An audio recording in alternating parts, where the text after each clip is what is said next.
Pessoal, bom dia. Mais um episódio, né? Xcenter Pod. Inscreva-se no canal, faça o CCC, né? Curta, comente e compartilhe. Assista no YouTube, escute no Spotify. Tem também o Instagram. Inclusive no nosso Instagram a gente troca mensagens, vocês podem fazer algo mais interativo, perguntas, vamos conversando principalmente pelo Instagram, que a gente vê que é a plataforma mais fácil. Bom, pessoal, o propósito desse podcast é a gente avançar em todas as frentes, né? A gente já falou bastante de cavalos, de doenças, com veterinários. Óbvio que é a tônica e óbvio que a gente vai falar muito sobre isso.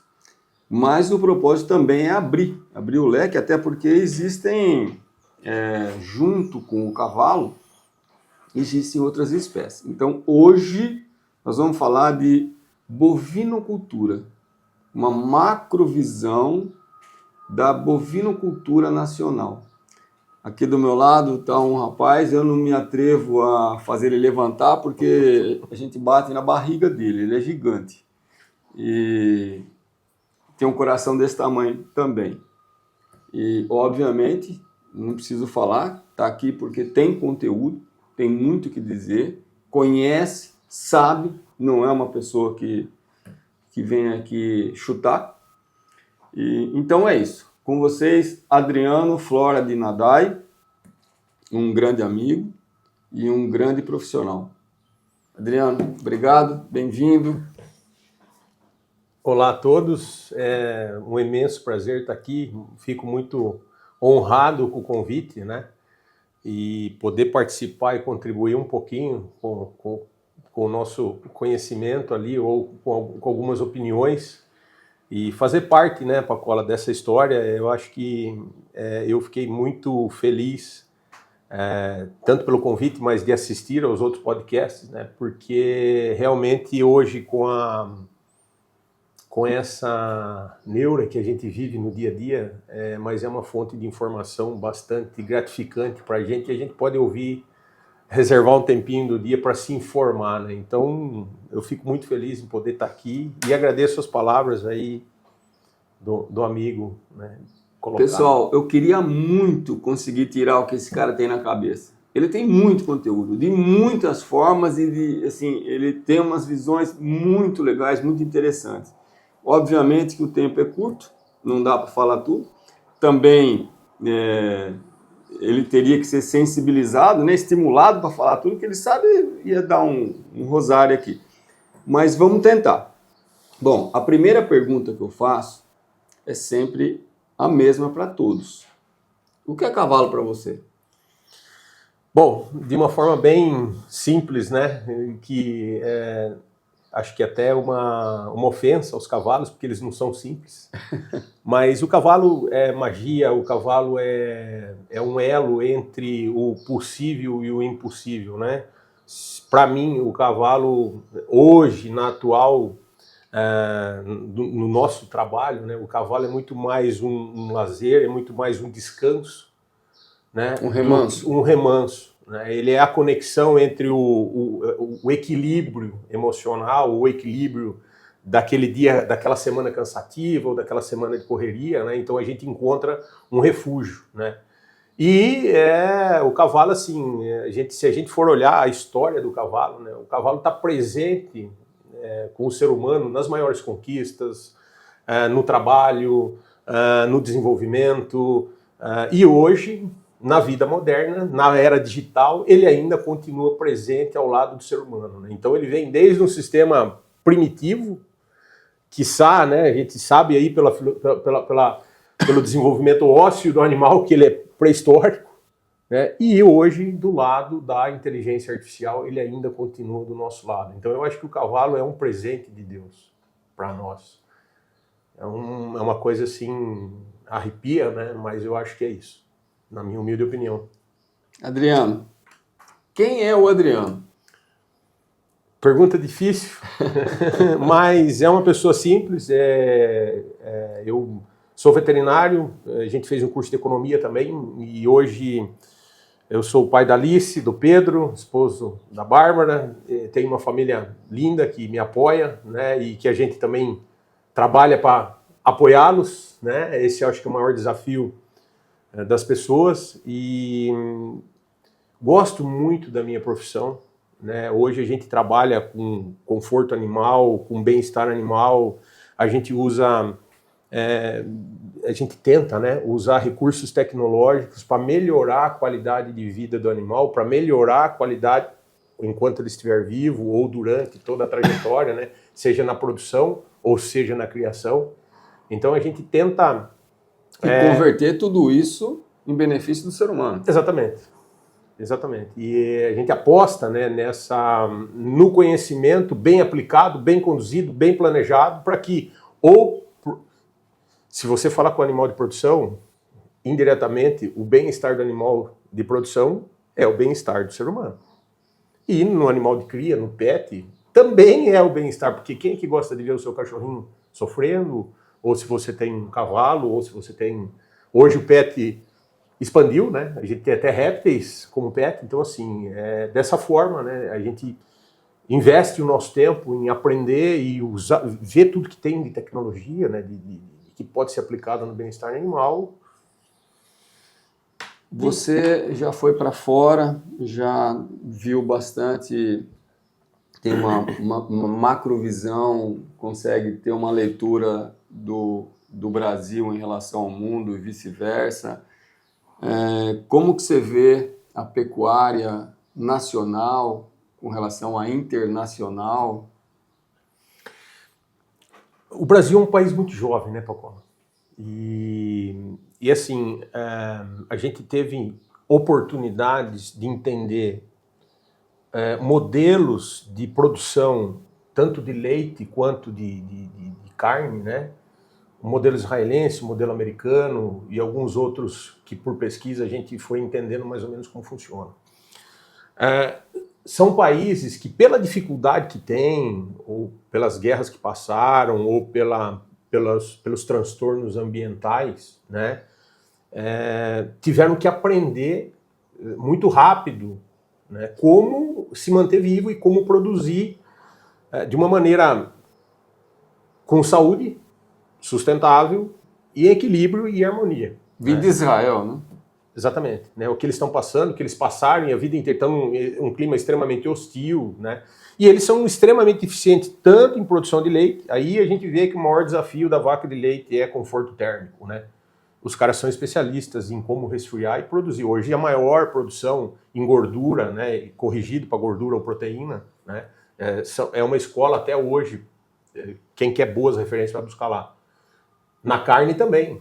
Uma carne de extrema qualidade, recriam bem os bezerros. A gente foi lá, viu, né, que existe um tabu, principalmente aqui no Brasil, que o bezerro de leite não tem valor, né, e a gente viu que é possível fazer bem feito, né. Quando você aplica tecnologia, quando você aplica um bom cuidado, você consegue boa rentabilidade com o bezerro bem criado.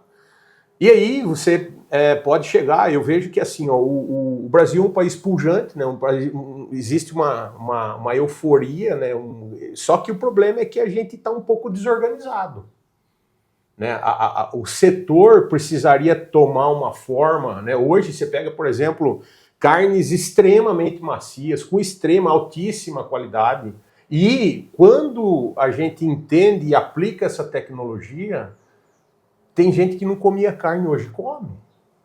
Tem gente que não tomava leite e hoje toma.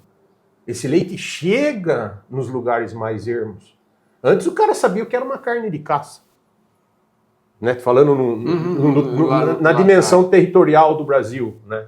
E hoje você tem grandes centros como São Paulo que já come a carne empacotadinha, com qualidade, com nível de marmoreio escolhido, com nível de maciez escolhido. Então assim, esse é o nosso tamanho. Nós somos um gigante, né? E tudo se aplica aqui dentro. Tudo isso que a gente conheceu lá fora, a gente consegue fazer aqui. E eu gostaria de dizer até com uma certa perícia de um pintor pintando um quadro. Você acredita no Brasil? Nós não temos furacão, graças a Deus nós não temos guerra. Tem umas instabilidades, temos que defender o nosso pão, né? Mas aonde você vai fazer? No gelo? Deus é brasileiro? Bom, quais os principais gargalos da pecuária? Ótima pergunta, né? Eu acho que a gente esbarra em algumas coisas de extensão.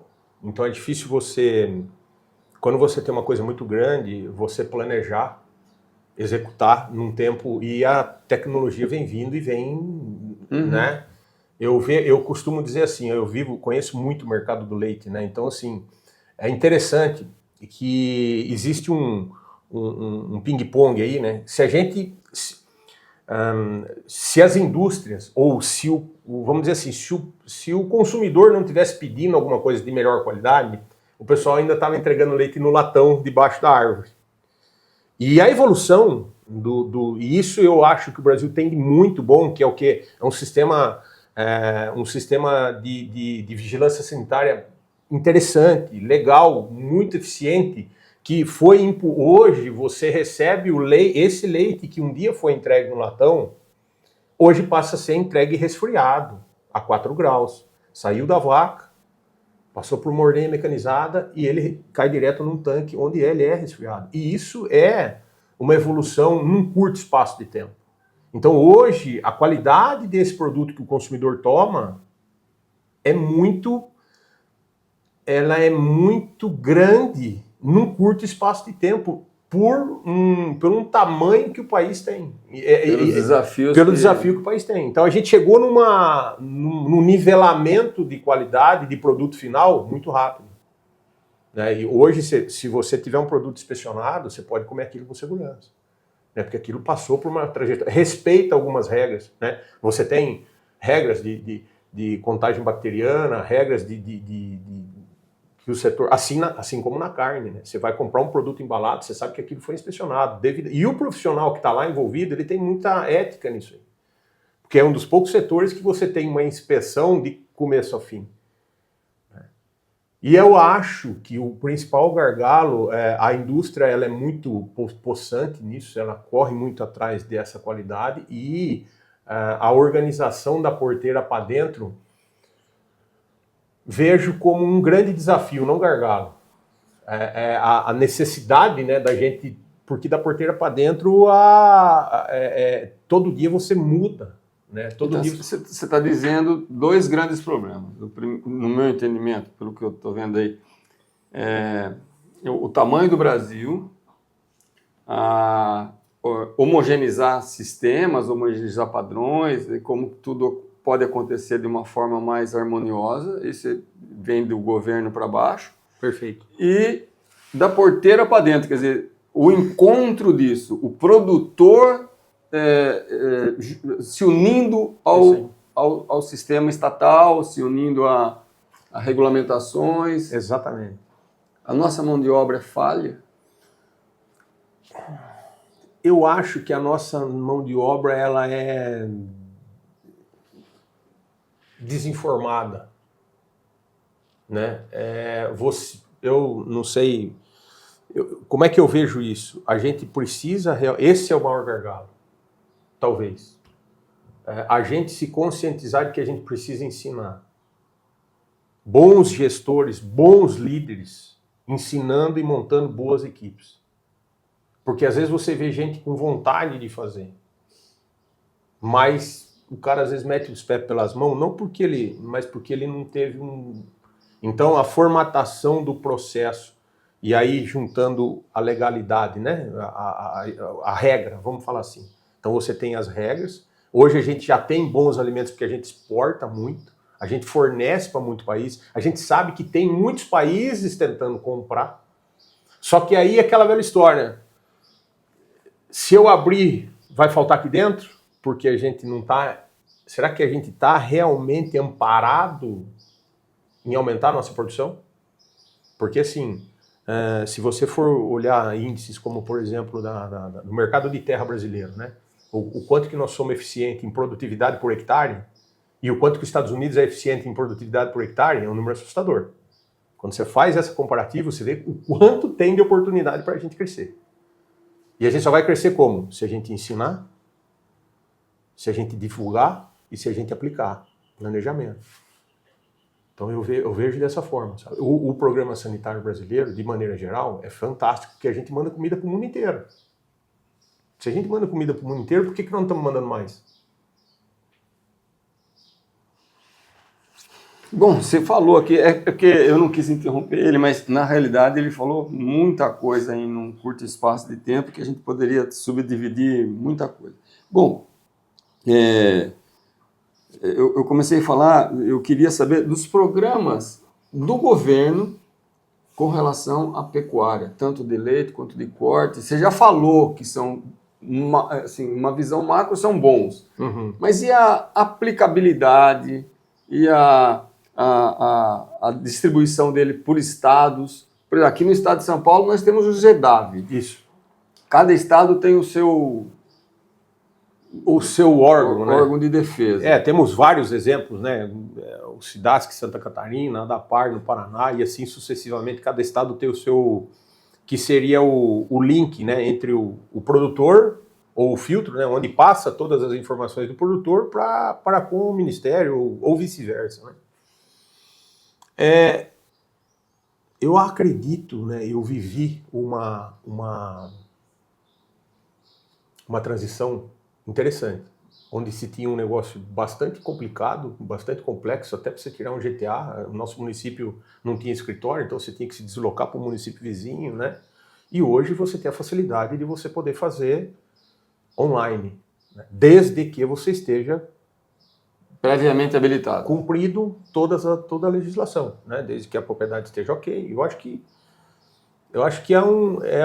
precisa de muita conversa, né? Eu acho que falta ainda, né, a questão informativa.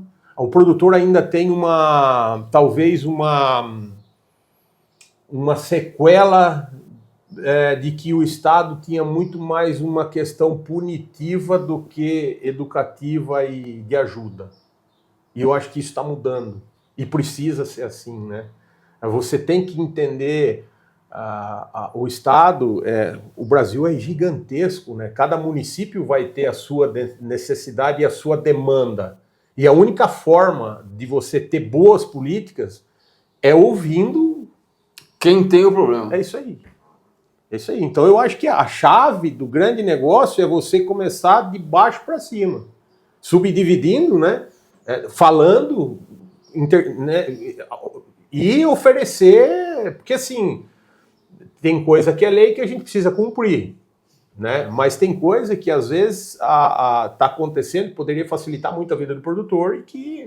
Tem muitas ações que são subjetivas, né? Poderia ter algum grau de acomodação, de flexibilidade, né? E eu, particularmente, você falou uma palavra aí que eu falo isso há muitos anos, mas eu ainda acho, você falou que estamos em transformação, eu acho que estamos mesmo, mas eu vejo assim, os órgãos, no meu entendimento, né, os órgãos eles ainda são muito punitivos, aonde eles deveriam ser educativos, né? A gente bate bastante nisso, a gente fala, a sensação é que sempre o Estado, eu acho que o Estado, você não pode tirar Estado, né? Olha, senão vira uma anarquia. Claro. Né? O Estado ele tem a importância, mas quando ele se torna muito robusto, ele também sufoca, né? Perfeito. Então a gente tem que ter um equilíbrio.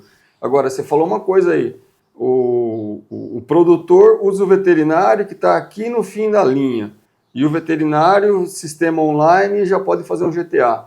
Agora, desse ponto aqui, eles já batem lá em cima no sistema central, seja a GW, seja outros órgãos. Você não acha que falta uma pirâmide mais bem organizada, mais estruturada, de forma que, por exemplo, por que não terceirizar? O governo já tem problemas de toda a ordem. O Brasil já é grande. Por que o mapa, às vezes, não poderia terceirizar entidades para fazer alguns papéis regulatórios de programa? Daí entraria as funções. Hoje em dia, por exemplo, que nem rodovia. Antigamente o Estado tinha que conservar rodovias, hoje já não. Você faz uma concessão, tem lá um baita de um contrato e olha, você tem que fazer isso. Então, se você terceirizasse alguns programas sanitários, terceirizar alguns programas gestacionais de pecuária, aí entra também outro ponto que, não sei, a gente já falou em algum momento lá atrás, de subdividir o mapa, talvez. Eu não sou contra, mas eu vejo que o mapa... O Brasil é o maior país do mundo em termos de potencialidade, você acabou de falar, e eu acho que certíssimo. O Brasil é o maior país do mundo. Maior condição agrícola, maior condição pecuária. O mapa tem simplesmente a missão de controlar a demanda agrícola, controlar a demanda pecuária, controlar abastecimento e controles vários, serviço de inspeção de origem animal, regulamentação de remédios, fiscalizações diversas. O mapa tem uma função muito grande. Por que não dividir isso? Por que não pegar e falar assim, não estou falando em aumentar em números absolutos, aumentar, não, divida o mapa e reorganiza ele. Olha, isso aqui é setor agrícola, isso aqui é setor pecuário, isso aqui é setor de abastecimento, de forma que você tenha um ministro da pecuária. Porque eu lembro bem, na época da ministra Tereza Cristina, né, ela com os problemas gravíssimos com a questão do adubo. Ora, a cabeça da mulher está fervendo, está cheia de problemas, a Rússia em guerra, vai faltar insumo na agricultura. Ela tem que voltar os olhos para lá, é obrigatório.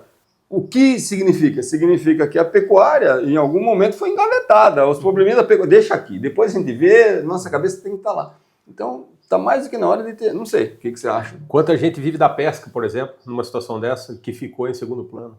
Concordo em gênero e número grau. Eu vejo que, né, embora você tenha essa subdivisão nas instâncias estaduais, né, você tenha a atuação dos órgãos, como a gente comentou, mas ainda assim... Se você pegar, é o exemplo da medicina, né? Você tem a medicina, mas você tem ou ortopedista, ou cardiologista, ou endocrinologista, e assim sucessivamente. Para quê? Para que cada um na sua especialidade funcione muito bem. Assim deveria ser, né? Eu acho que realmente, não vou dizer, não sei se é um gargalo, mas com certeza um plano nesse nível funcionaria muito bem e você teria, setorizando as coisas, a solução daqueles problemas em cada qual na sua área, sendo feita por especialista, com certeza o resultado é muito melhor. Porque o Brasil é muito grande, Exato. Muito difícil você tocar uma política pública que seja aplicável no Rio Grande do Sul e a mesma política aplicada no Rio Grande do Norte, aplicada na Amazônia, aplicada no Rio de Janeiro. São universos distintos, né? E para aquela micro-região, aquilo é extremamente importante. Você está discutindo enchente num lugar, você está discutindo seca no outro. Né? Uma carne de extrema qualidade num lugar e produção de grama, ou produção de abelha, ou produção de peixe no outro lugar. Que às vezes você tem bacias que é a fonte principal de renda daquela micro-região. Então eu concordo, eu acho que é uma coisa que deve ser pensado e com certeza planejado, que o resultado é... E eu vejo uma grande oportunidade para veterinários nesse quesito, nesses segmentos. Porque assim, eu acho que o principal elo entre o Estado e o produtor ainda acaba sendo a gente. E o brasileiro precisa se acostumar ou precisa ter essa ideia em mente, né? Que o produto de origem animal, né, o veterinário ele tem competência técnica para ajudar tanto na educação quanto na inspeção. Isso aqui não é inapropriado para consumo. Nós temos além de tudo, essa obrigação, esse conhecimento, exatamente, essa capacitação técnica para isso, exato. Então eu vejo uma baita de uma oportunidade de junção aí, né, das categorias com os órgãos, né, para que isso seja... Vá para frente. Exatamente. Viu? A gente fala de programa sanitário, mas quais são as principais doenças assim da bovinocultura? Eu acho que a gente tem que tomar um pouco de cuidado para discutir esse tema, Paulo, porque assim, nós estamos passando por um momento fantástico, dá um pouco de frio na barriga, mas onde o animal de produção está se tornando pet, em muitas situações. Então, eu ia fazer essa pergunta aqui mais para frente, você já está respondendo, mas vai lá. Mas assim, deixamos o pet em segundo plano, mas assim, o que acontece? Do ponto de vista de doença, antes a gente tinha conotações que davam prejuízos para a produção. Então são doenças infecciosas que reduzem, vamos citar algumas, né? Brucelose, tuberculose, listeriose e tantos outros oses, mas que tinham um impacto econômico, que esse animal, uma vez doente, vai produzir menos leite, vai ter aborto, você perdia dinheiro. E trazendo para dentro do ser humano é zoonose.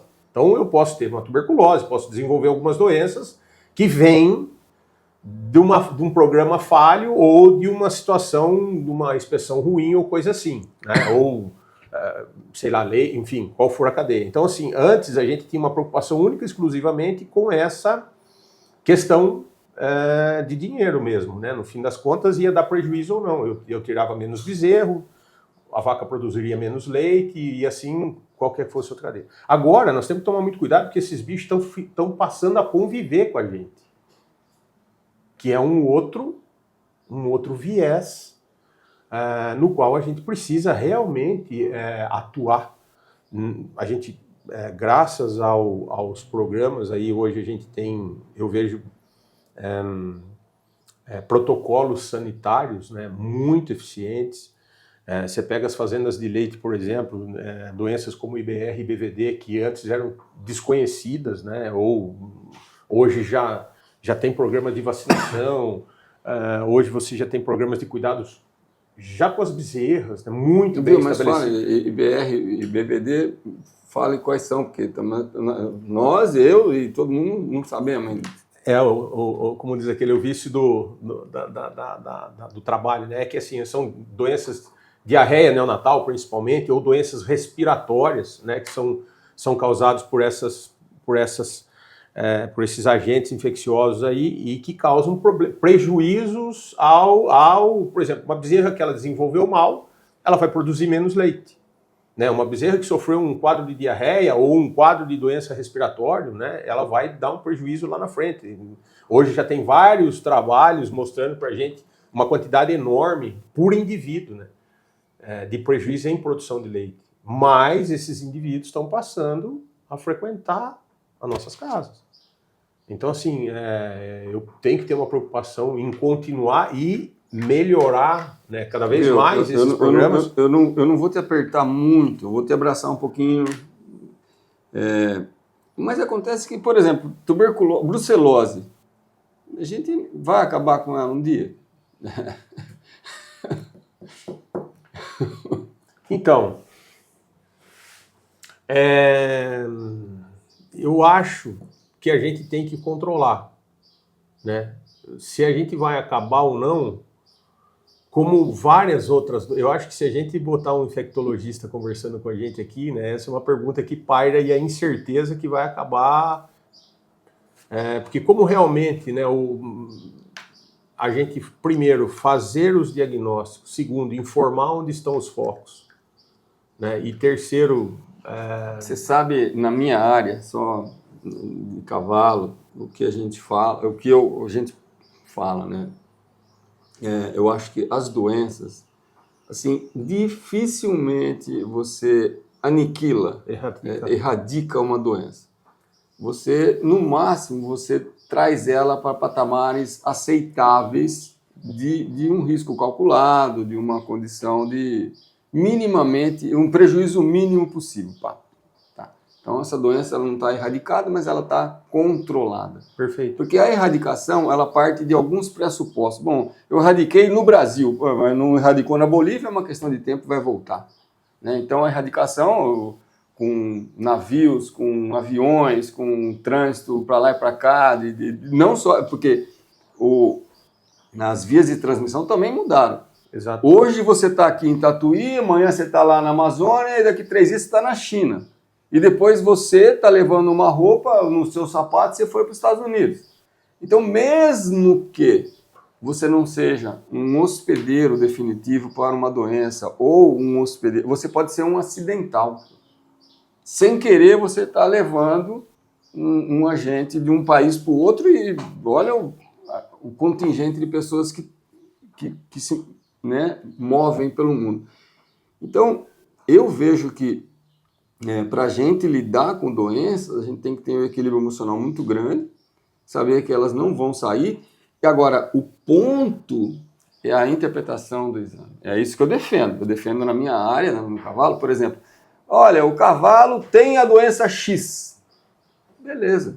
O ponto agora é o que nós vamos fazer com o cavalo com a doença X. Perfeito. Né? Como é que a gente vai lidar com essa situação? Então, eu acho que o problema do sanitarismo não está na realidade que nos cerca, está em o que fazer com a realidade. Daí para frente, como é que a gente vai fazer? Senão a gente fica em programas, às vezes, austeros, utópicos, que nunca vão acabar, né? E uma coisa também, eu penso, vou falar aqui para o pessoal, eu penso assim, eu acho que o governo, todo governo, ele precisa existir, é obrigatório existir, ele tem a razão dele e o papel dele. E, então, ele tem dever de mostrar caminhos, ele tem dever de apontar, sinalizar isso aqui sim, isso aqui não. Isso aqui não pode, isso aqui está errado, isso aqui gera risco ali e tal, direitos e deveres, então tá. Beleza. Mas quando um governo sinaliza para um programa, esse governo ele deveria obrigatoriamente estar ao lado do produtor em todo o segmento. O que significa? Olha, eu vou fazer um programa, vou falar qualquer tuberculose, vou fazer um programa de tuberculose. Perfeito. Beleza. Como é que nós vamos implantar? Uhum. Aonde a gente vai ter os testes? Uhum. Quem vai fazer? Então, o governo vai acompanhar todo o segmento de implantação, de execução e de conclusão. Olha, meu senhor, nós vamos ter que abater 5 vacas do senhor por tuberculose. Ué, vamos pegar um fundo, vamos pegar uma forma de ressarcimento e vamos ajudar. Uhum. Até porque senão você desestimula a cadeia. E a cadeia tem que ser auto-reestimulada. Até porque você tem fundos especiais que talvez aí que eu falo que precisa ter muita conversa. Por quê? Porque tem muita gente que não sabe. Que não existe que tem, salvo engano, eu posso estar desatualizado, mas tem mecanismo de, numa situação desse tipo, de uma doença que precise de uma execução em massa, por exemplo, existe ressarcimento. O Estado ajuda, o Estado defende, está do lado do produtor. Concordo, e eu acho que tem um detalhe importante nisso, Pacola, vale ressaltar, que é assim, a pergunta que eu sempre faço, primeiro, a gente sabe que o enriquecimento imunológico ou o enriquecimento, voltando atrás um pouquinho, quanto que vale a pena a gente acabar e erradicar a doença? Você não tem estímulo antigênico, você vai... Certo, não. Então, quanto que a gente vai... É isso que eu queria... Quantas propriedades que ficam 5 anos sem garrotilho, quando vem... Morre um monte de gente porque não... Avassalando. Entende o que eu quero dizer? Então, assim, a pergunta é essa. Vamos erradicar? Quanto que vale a pena isso? O quanto que não é muito mais inteligente a gente conviver e fazer dessa forma que você colocou? Talvez mais seguro até. Veja, isso é opinião, tá? Pode mudar, cabe discussão. Caso a caso também. Exatamente, caso a caso também. Mas assim, é uma pergunta que eu sempre faço. O problema real disso daí, babesiose, impede exportações, impede um monte de situações. Você traz vacas sem a questão da premonição, chegam aqui, se deparam com o solo brasileiro e... É complexo, causa um problema muito maior. Então, assim, cabe muita discussão, sabe? Eu gosto... Agora, indo para esse tema que você estava levantando, uma coisa importante que eu vejo, completando o teu raciocínio, não sei se você concorda comigo, que é o seguinte: todo esse acompanhamento do Estado, do governo, importantíssimo, como você bem colocou, mas só que tem um detalhe aí. Eu acho que deveria vir por um viés técnico. Tanto a pessoa que vai implementar, quem vai pensar, quem vai implementar e quem vai avaliar, teria obrigatoriamente de ter um parecer técnico envolvido. Né? Sim. Você veja bem, tem algumas coisas acontecendo no âmbito nacional ali, querendo diversificar. Isso mostra o quê? Que não tem gente. Então, peraí, vamos consultar nosso contingente de veterinários primeiro, vamos... Então, voltando ali, quando eu falei para você do mapa subdividir, tem um ministro veterinário. Pronto. O ministro já é veterinário, já começa de cima para baixo com uma... Ou pelo menos que ele tenha uma equipe que possa dizer para ele, doutor, né? Isso aqui vai por esse lado, eu concordo, entendeu? Eu acho que para aí é um ponto que cabe uma discussão muito grande, porque às vezes a gente fica à mercê de alguma situação que foi legislado ou que foi, de certa forma, você tem que cumprir, mas que tem algumas discussões que tornariam nossa vida muito mais fácil, a vida do produtor ou quem quer que seja. Nesse aspecto, você acha que, por exemplo, o Brasil, eu entendo que o Brasil deveria ser vanguarda. O Brasil deveria ditar regras. E, no entanto, a gente percebe que o Brasil, às vezes, ele está sufocado. Eu não sei de onde algumas regras aparecem. Eu não sei como que essas regras aparecem. Por exemplo, a questão agora está crescente, né? A questão de ONGs e tudo. Como que você vê a questão da venda, né, do trânsito de animais vivos por Oriente Médio? Como é que você vê essa situação? Você já pensou? Vamos fazer uma reflexão passada, quando teve a crise dos caminhoneiros, que parou, e você pega a produção de leite. O que aconteceu? Muita gente não sabe disso. Mas você imagina uma indústria pegar 15 ou 20 dias da sua produção e simplesmente jogar no ralo, porque não tem o que fazer. A vaca não para. Se você parar de tirar o leite dela, ela morre. Ela vai dar mastite, vai dar doença, ela morre. Você tem que tirar o leite. Você tem que fazer a ordenha usando um sacerdócio. Todo o requinte de limpeza, manter com regras, você tem que usar o produto, então você tem que investir naquela ordenha, porque ele gasta o detergente, ele gasta os produtos de limpeza, você tem que fazer a ordenha como se fosse melhor ainda do que quando você estava vendendo leite. Aí você vai pegar aquele leite e jogar fora, porque não tem quem transporta. E é um setor que não quebrou. Olha a segurança e a solidez. Suportou o baque. Claro, não vou nem falar, não vamos entrar na dificuldade que os caras estão passando. Qual o apoio que teve? Cada um por si, Deus por todos, meu amigo. Reza bastante e vamos continuar trabalhando.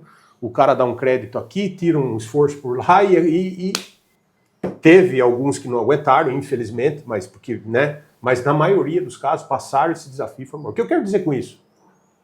Força. Força que o país não sabe que tem. Se o Brasil trancar hoje e falar assim, eu não vou vender, o mundo treme. Eu não vou vender boi. É que o cara tá dentro de uma matriz que ele precisa pagar a conta, o funcionário tem que receber todo mês, ele já acostumou. Mas pensa se o Brasil falar assim, eu não vou vender.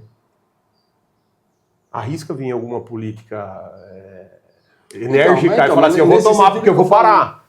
Eu vou parar, entendeu? Você para o mundo. Não é que você para o Brasil, você para uma micro-região. Hoje você para o mundo. Tem boi vivo, boi indo embora vivo. Espera um pouquinho. Se a gente fizer conta, os pecuaristas sabem do que eu estou falando. Se você fizer conta, Quanto custa para você produzir um boi? E ainda assim o cara está atravessando um oceano e vai ser vendido, vai ser abatido lá e ainda assim... Então, para aí, aonde é que nós estamos errando? Porque se um navio leva X boi vivo, quanto que ele leva de meia carcaça? Ou quanto que ele leva de carne processada? Então, quanto que nós estamos perdendo de ganhar? Então, eu acho que essas histórias é que tem que ser bem contadas para nós. Você sabe que eu fiz essa pergunta informalmente, né? Falei, o Brasil, já que existe a problemática da venda de animais vivos, então você pega como se fosse uma embaixada, pega as embaixadas compradoras, faz um espaço do país, no Brasil, abata aqui, o subproduto fica para nós e a carne vai processada para lá. Show de bola. Olha, e vocês vêm com equipamento para, ao invés de você abater lá, você está abatendo aqui. Isso, não sei se... Enfim, falei isso aí brincando, mas E eu tenho uma brincadeira, né? Que a gente continua vendendo pau-brasil e ouro a troco de espelhinho e pente. 500 anos depois.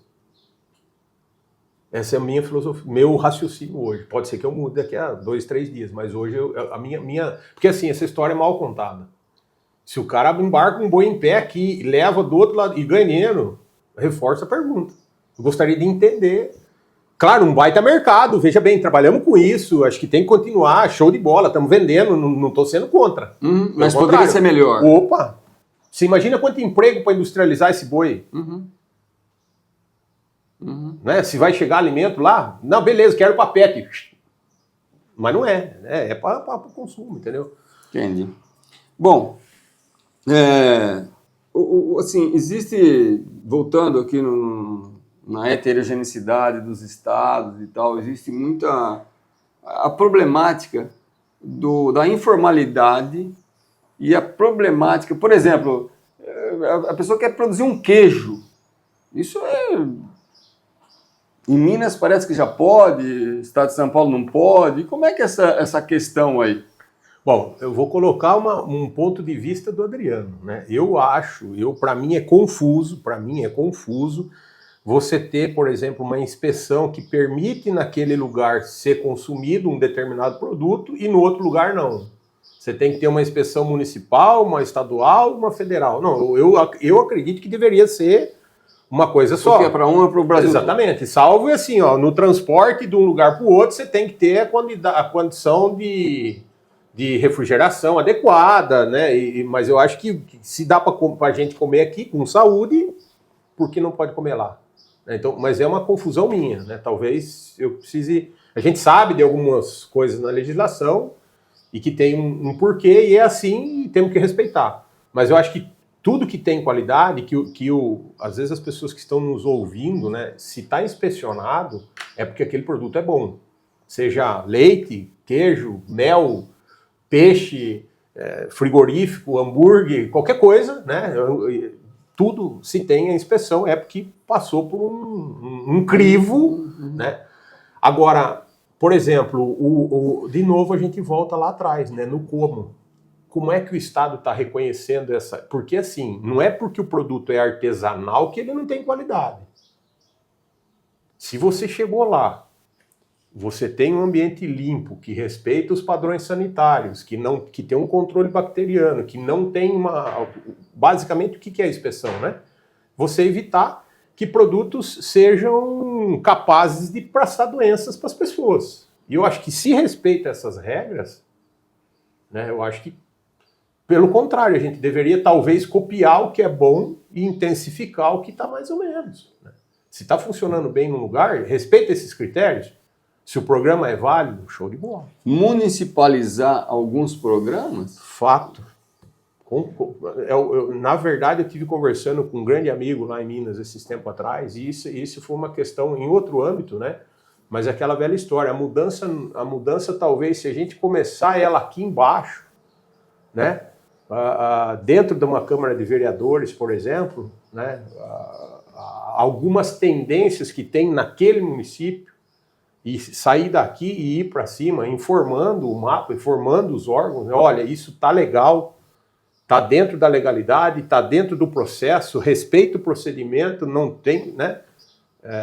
tem competência para ser comercializado. Esse município pleiteia isso e vai fazer isso, ponto final. E lauda, né? Ele informou o produtor como tem que ser, ele educou, implantou e está conferindo. A gente lembra no passado, né? O Paulo Guedes, ele falava, né? Menos Brasília, mais Brasil. Talvez aí seja o município... Um bom resumo, né?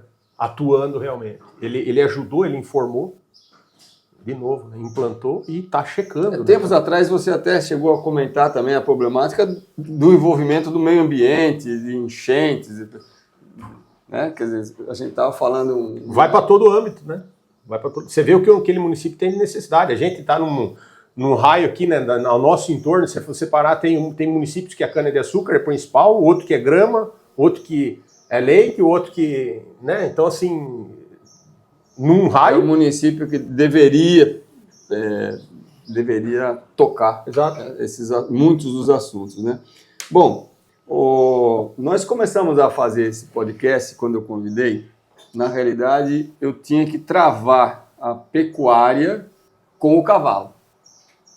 E tudo começou com a pergunta que eu queria fazer para você, estamos falando até agora, que é a questão do gado que é utilizado nos eventos equestres. Perfeito. Porque aí está ligado com o cavalo e gado. O que você tem para falar sobre esse ponto aí? Eu acho que, na verdade, eu queria deixar uma mensagem, né?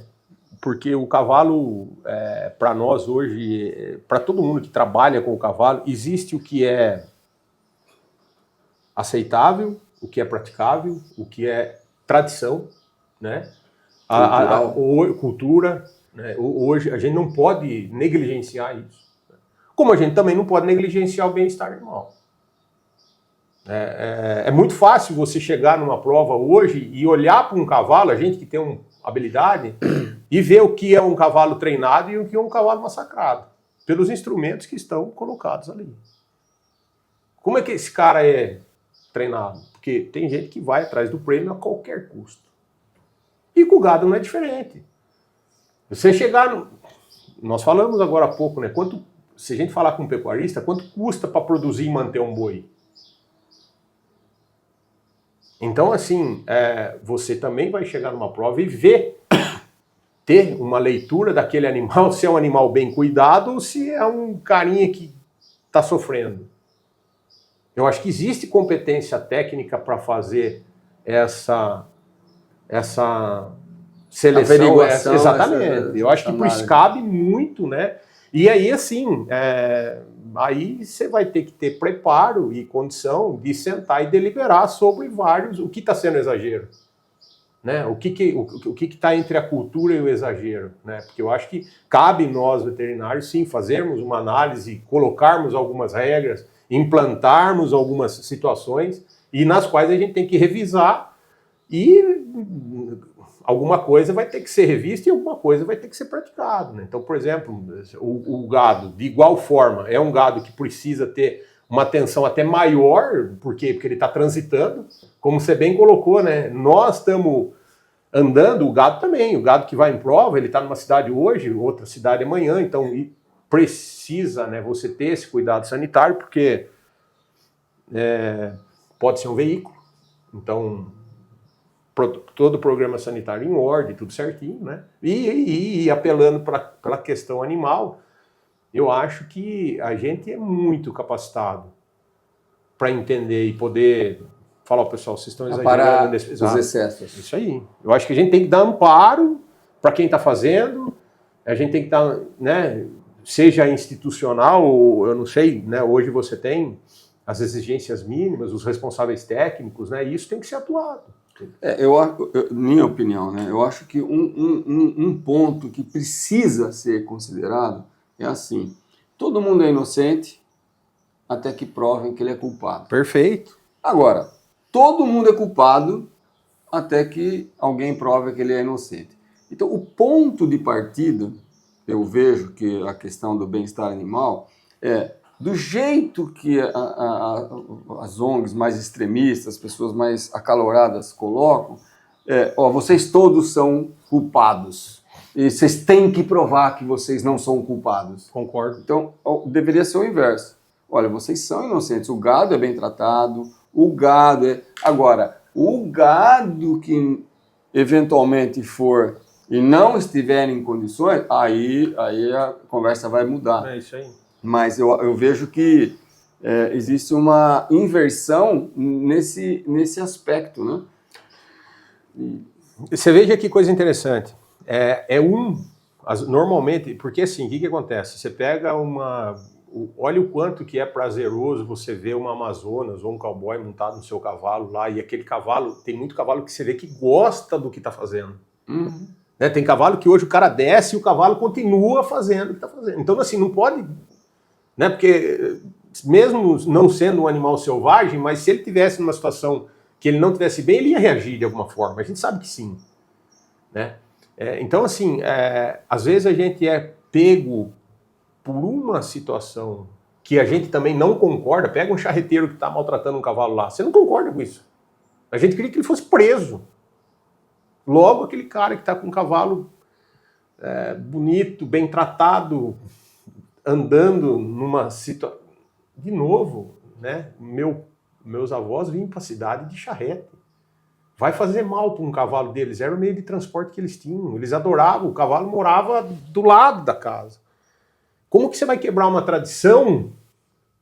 São N gerações vivendo do cavalo. E a partir de hoje você está errado, você não pode mais.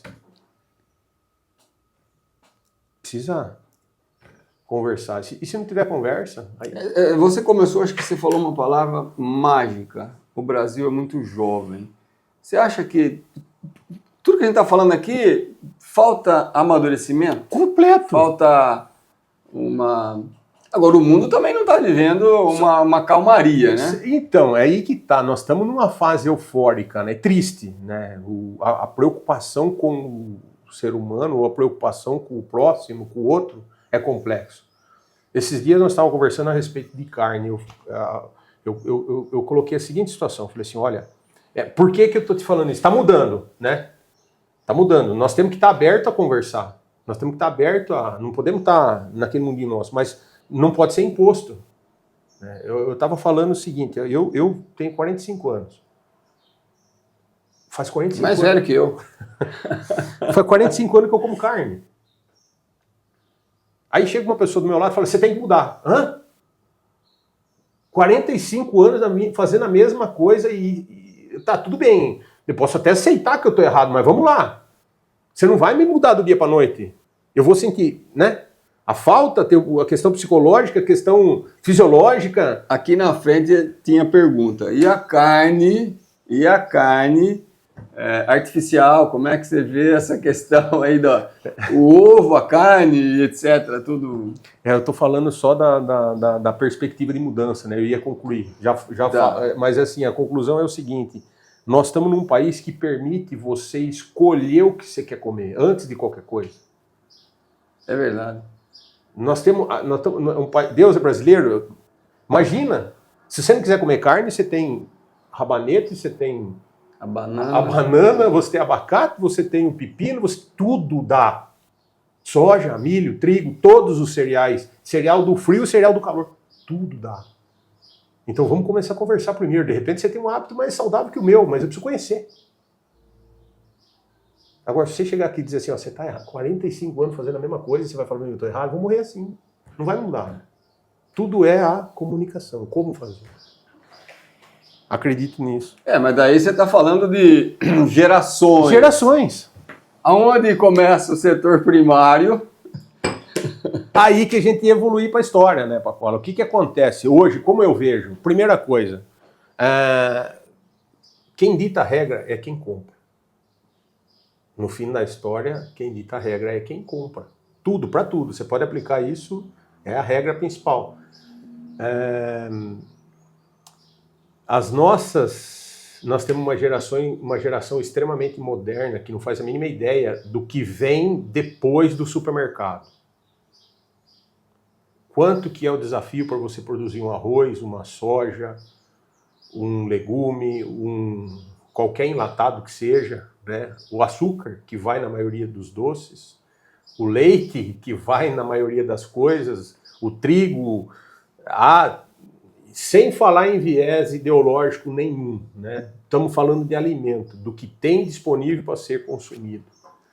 E a gente vê, né, essa galera jovem chegando aí, que está fazendo uso da tecnologia, e eu acho que tem um papel importantíssimo, né, nessa questão informativa, de divulgar que nem tudo é ruim, que nem tudo faz mal, que nem tudo é péssimo, né? Pelo contrário, hoje você tem gente que vai comer alguma coisa, será? Ao invés de ter o prazer de se alimentar, fica com a dúvida se não vai ter uma doença. E o que é fato? Entra no bendito dado do Ministério, no Google, e vê o envelhecimento da população em 50 anos. Não sou nada, só vê. Se a população está ficando mais velha, é porque tem comida e que nem tudo está fazendo mal. Tem na história. É isso aí. Então, assim, você tem eu vejo muito o nosso grande, talvez nosso grande desafio daqui para frente seja realmente a gente passar por essa mudança, entrar no digital, poder informar as pessoas, porque hoje tem muita gente que já é hábito, né? O cara vai lá comprar um celular, ele olha o que ele está comprando, né? Tem um descritivo do celular ali. E assim como no supermercado. Você vai comprar um Danone, você vai comprar um pedaço de carne. Eu quero aquilo ali porque está aqui, já é aquele lá que eu vou levar. É um bom produto, o cara tem responsabilidade ambiental, tudo isso pode estar no rótulo. O Cortella, né, brincando, o Cortella ele falava, né, a vaca não dá leite, você tem que tirar. E eu acho que o jovem, de uma forma geral, eu vejo, os jovens, eles não sabem realmente do mercado, como você bem falou, do mercado para... Onde está o setor primário? O que é o setor primário e onde ele está? O setor primário não é o mercado. Às vezes você tem gerações já, né? Porque é normal, se desconectou do campo, cresceu lá na cidade, nasceu, cresceu, passou uma vida e em nenhum momento... Só que é um setor que tem que ser em todos os outros países. Eu acho que isso é uma coisa interessante que a gente deveria discutir mais. Existe um protecionismo de quem está produzindo comida. Existe um respeito de quem está produzindo comida. Né? É interessante isso. E aqui no Brasil existe essa cultura de julgamento, né? Isso é preocupante. Isso é preocupante. Bom, mas resumindo, o setor primário precisa ser enaltecido, valorizado, respeitado, sim, colocado com uma base mais... Porque o Brasil é um país vocacionado ao setor primário, né? Com certeza. Por mais que você fale de indústria, de não sei o quê, né? O setor primário é o... Se é onde nós temos competência para fazer isso, nós aprendemos muito bem a fazer isso aí. E segundo, né? A gente consegue oferecer insumos para a industrialização. Bom, a gente está chegando no final. Eu queria fazer algumas perguntas mais amenas para você. Raça, a vaca pet, tem? Como é que está esse mercado? Eu vou falar alguma coisa light para depois... É um número crescente, né? Você veja bem, hoje tem muita gente que sai da cidade, se aposenta, compra o seu pedacinho de terra e, obviamente, quer ter lá um carneirinho, uma vaca, os minis. O mercado de mini bois estão crescendo, são crescentes, e faz sentido, né? Porque é mais fácil de tratar, consome muito menos, mas é um mercado pet, né? E eu vejo hoje em outros lugares do mundo já tem, né? Eu vejo que é uma linha de trabalho extremamente, como toda novidade gera, a gente precisa estudar muito a respeito, né? Porque a vaquinha tem mais problema de distocia, de parto. E outra coisa, né? O que causou aquele diminuição do tamanho, né? O nanismo é uma variação que a gente precisa entender, porque assim... Sobre a ótica do melhoramento genético... Por melhoramento tudo bem, né? Você não vai... Mas assim, o que acontece? A pessoa que tem um minizinho, ele se apega àquilo. E a gente vai ter que tratar como um ente da família. Elas são bonitinhas, cativantes, né? Exatamente. A gente também fica um pouquinho mais corajoso de chegar perto, né? São pequenininhos. Não vai me bater, é isso aí. Então, eu acho que é um caminho, vai ser, mas aí é uma filosofia de criação bastante diferente do que a gente conversou até agora, né? O mercado pet, a vaca como um animalzinho da chácara. É o indivíduo, né? Aí... Então, agora entra, se a gente fosse falar disso, né, ter o lado bom, mas, por exemplo, a pessoa compra uma chácara, tem de lazer, depois tem 2 vacas, depois ela quer fazer o queijo da vaca, daí ela quer fazer um iogurte caseiro. Pronto. Daí, se ela tivesse um amparo... Pronto. Com profissionais, veterinários capacitados, técnicos capacitados, ela poderia... Tem até como é que chama? Programa da Embrapa, mini fazenda, alguma coisa. Incentivando a agricultura familiar, de qualquer coisa, aquela coisa de subsistência, mas mas aí que tá. Você veja como que as coisas, no fim das contas, acabam se linkando, né? E quanto é importante tudo isso que a gente discutiu. Porque você fez a gente comentou um pouquinho sobre as carnes industrializadas e as carnes cultivadas agora. Sim. São as carnes de laboratório. Aí muita gente fala, será que a pecuária está condenada? Talvez exista uma mudança. A gente não pode abrir mão do que a gente aprendeu, por quê? Porque existe uma tendência fortíssima entre o crescimento do pet. Porque nós vamos perder espaço com o nosso boi até hoje. Talvez não, talvez sim. Mas como é que eu vejo essa tecnologia que talvez pessoas que não comam hoje passem a comer proteína? Você pega a história do leite UHT, o comparativo, né, entre o leite A e o leite UHT. Se não tivesse o leite de caixinha hoje, tem gente que não tomaria leite. Pense nos lugares mais ermos do Brasil, a facilidade de chegar a uma caixinha de leite lá. Então eu vejo esse mercado, né, e extremamente conexo. Eu vou ter essa vaquinha de perto de casa, eu posso fazer um queijo, e a gente sabe, né, que esses animais menores têm um potencial de gordura muito maior, que dá um queijo de excelente qualidade, entendeu? Uma coisa assim. Então, para quem vai para um paladar como a cerveja artesanal, um queijo artesanal, um queijo de um animal um pouco mais criado ali a pão de ló, é diferente. Então é um baita do mercado. A gente, né, que chega num certo tamanho, tem que comer menos. Então você vai comer uma coisa muito melhor. Né? Você escolhe. Tem um cara que toma uma caixa de cerveja. Tem gente que pode tomar só uma, você vai tomar uma latinha, mas da melhor que tem. E assim é um queijo, assim é um baita do... Vejo como um mercado muito promissor. E para essa galerinha nova que está chegando ali... Então, é para a galerinha nova, ó, mercado de trabalho... Como é que você vê esse contingente chegando nesse ramo, nesse segmento? Meu maior medo quando eu fui sair da faculdade era o que eu vou fazer agora. E hoje o meu maior medo é quem que vai me ajudar a fazer. Né? E às vezes a gente fica achando, porque tem muita gente fazendo, porque tem muita gente assim, a população está crescendo... vou falar do setor produtivo, que é o que a gente tem mais intimidade, mas o mercado pet também. Você consome mais veterinário, antes não fazia um exame, hoje faz, antes não tinha ultrassom, hoje tem, antes o uso de raio-x era minúsculo, hoje amplamente utilizado. Biomedicina, né, dos pets, biomedicina dentro do cavalo, exames laboratoriais dentro da produção de leite, né? Então, assim, a coisa cresceu, precisa de mais gente trabalhando, e isso é uma coisa natural do desenvolvimento. Né? Eu não consigo fazer.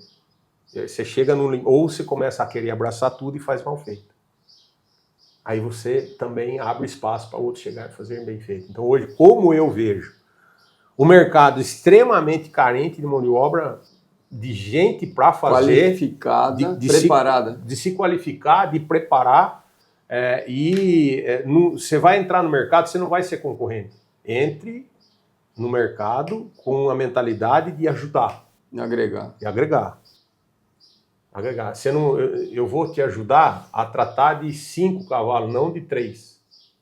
Riqueza não aumenta dividindo.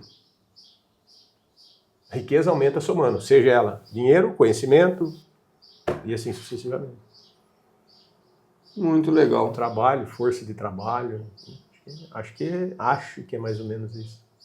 Eu vejo por aí também, eu vejo que, da minha parte, assim, como que eu vejo o jovem ele está muito conectado com tudo que é digital, que é natural, a gente também tá, né?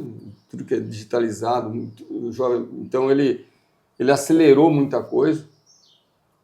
Uma vaca precisa de 9 meses para parir e o jovem quer que ela faça a gestação e a aparição no mesmo tempo que ele mexe no celular, né? Então ele não consegue dividir o tempo da criação, o tempo da vaca, como você falou, o setor primário, o que veio antes, né? Quanto tempo demorou para o bezerrinho crescer, para virar um bezerro, um garrote, para ser abatido, para chegar no supermercado, né? Ele vê aquilo ali e acabou. Dali que começou, né? O bife pronto. O único diferencial dele é se o saco plástico da embalagem era azul ou é verde.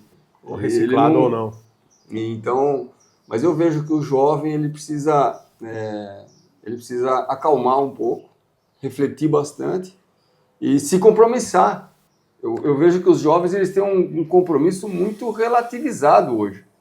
Ele quer, mas não quer, ele entra e ele sai. Sabe, a resiliência dele é desse tamanhozinho. Então, quero. No primeiro obstáculo, ele vai embora.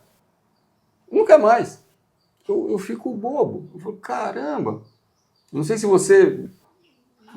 Como que você vê essa parte? Existe, talvez até vendo alguns outros capítulos, né, dos outros podcasts, vendo os colegas falarem, nós estamos na era da inteligência artificial. Só que a inteligência artificial, ela é alimentada por quê? Por uma inteligência analógica. Se você não tiver uma inteligência analógica que vai analisar o quadro, como que a inteligência artificial vai funcionar? É claro que se eu tiver um poder de diagnóstico ali para nós, médico, olhar um cavalo com uma fratura esmiuçada ou uma vaca com uma glândula mamária e eu ver que bactéria que está ali, show de bola. Mas o que eu faço com isso? Analogia. Por mais artificial que seja, eu não sei se os carinhos vão chegar ao ponto da inteligência artificial identificar o gênero, a família da bactéria, né? Mas é que nem se falou, tem coisa que a gente não muda. 9 meses para parir, eu vou ter que trabalhar com isso. Como que eu vou montar a minha estratégia da fazenda baseado em nascimento de bezerro? Como é que eu vou montar um sistema de resfriamento de vacas eficiente, sabendo que um dia o vento vem daqui, outro dia o vento vem de cá? Analogia. Então talvez, a minha opinião pode mudar, mas eu acho que em muitos segmentos a inteligência artificial vai ser fantástico, mas no segmento veterinário humanizado, e aí a preocupação é o quê, né? O jovem tem essa facilidade de entrar e sair, por quê? Porque não deu certo, eu abandono, é mais fácil eu abandonar. E aí cabe como a gente discutir, falar, você precisa passar por isso, porque se você não passar, a coisa vai parar aqui. Né? E aí que a gente tem que entender. Eu vou te fazer uma pergunta. Nós temos uma preocupação grande com relação à sucessão na equidiocultura. Na bovinocultura existe, como é que é a sucessão familiar? Ela acontece sempre, ela acontece parcialmente, o que o pai tinha de fazenda ou de propriedade vai para o filho toca, o filho gosta, ou o filho está derivando para outros segmentos e largando o que o pai construiu, o que o vô construiu, a deriva? Talvez essa seja uma das coisas mais cruéis que eu já ouvi na minha vida. E depois fui estudar e fui pesquisar, e é realmente isso. Você tem 3 regras dentro de qualquer empresa, ou dentro de qualquer negócio, dentro de qualquer coisa. Ou você tem sucessão, ou você vende, ou ela quebra. E aí a gente pode começar a traçar uma analogia em cima dessas 3 versões. A sucessão ela não precisa ser necessariamente familiar, mas a sucessão tem que ter alguém que tenha a competência que você tem para tocar o seu negócio do mesmo jeito que você tocaria. Essa é a sucessão. Você pode deixar algumas regras básicas, claro, reinvestimento, aí seja empresa, qualquer negócio, né? Você faz a regra, mas a sucessão tem que acontecer da mesma forma que você faria, ou melhor. Ou então venda enquanto ela estiver dando dinheiro. Porque se não acontecer, vai ser engolido. Então, assim, e é que nem eu falei, para mim é cruel. É cruel. É um cruel ouvir isso. Mas no mercado hoje, eu já participei de várias, né, fazendas, a gente já teve ou ajudando a implantar, ajudando a gerir alguns projetos pelo longo da vida, e eu vejo que isso é uma realidade. E aí, assim, a gente aprendeu muito também, né? Contratar alguém que tenha uma habilidade melhor que a minha. O que você faz hoje dentro da gestão de fazendas, e é onde a gente, né, atua alguma coisa, é avaliar o caminho, né? Talvez a expertise nossa traz algum plano, né? Por exemplo, quando você está... Eu trabalho muito com estratégia, então eu vou fazer um sistema de resfriamento para uma determinada fazenda. Na verdade, a gente precisa ter... Você tem uma ideia do projeto, mas a avaliação pós do ajuste ou da necessidade dali para frente é que importa, né? Então essa gestão... A sintonia fina, exatamente, diária. Exatamente. Assim como, por exemplo,